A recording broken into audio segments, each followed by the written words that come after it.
আছে ঢালা জবরু রূপেতে ছায়ামান হৃদয় করেছে অকুল নদীর নিরাশ পানি তার মাঝখানে এক কাম্পবিলে করছে হাহাকার সেই নিচে করছে হাত এক পর্বতে ছায়ামান হৃদয় করেছে।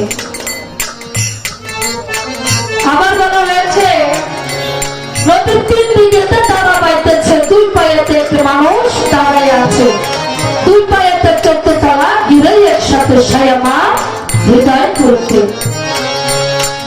এক পা তার শূন্য তারে রয় চতুর্বর্ণে একটি মানুষ দাঁড়াইয়া রয় হালির বলে কাহারে না কোন মোকাবেতে। আমার মুখে আমি ছোট্ট করে আরেকটি প্রশ্ন রাখবো কারণ আমি মনে করি যেটা আমার দয়ের কাছে অনেক কিছু আছে ভাবে অভাব নাই।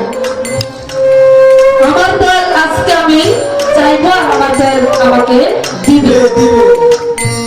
আমি যেভাবে গানের মাধ্যমে প্রশ্ন করেছি জানবার বিষয় চেয়েছি আমি আশা করি আমার দল যেন ওই গানের মাধ্যমে আমাকে দেয়। তো আরেকটি আমি শুধু মুখে একটা প্রশ্ন করবো যে আমার দল বলবে যে আমার একজন গুরু ছিল এই ভক্তবৃন্দ একাত্র হয় না গুরু এলে আমার দলের কাছে যদি যায় সেই দল যখন বসে ভক্তবৃন্দ তার পাশে বসা থাকে না। আমার দলে আস্তে আস্তে আল্লাহ জিকির করতে করতে হঠাৎ 350 হাত শূন্যের উপর উঠে গিয়েছিল। ওখানে ভক্তবৃন্দ যখন বসা ছিল ওই ভক্তের ভিতরে হঠাৎ করে একজন উদয় হয়ে গেছে।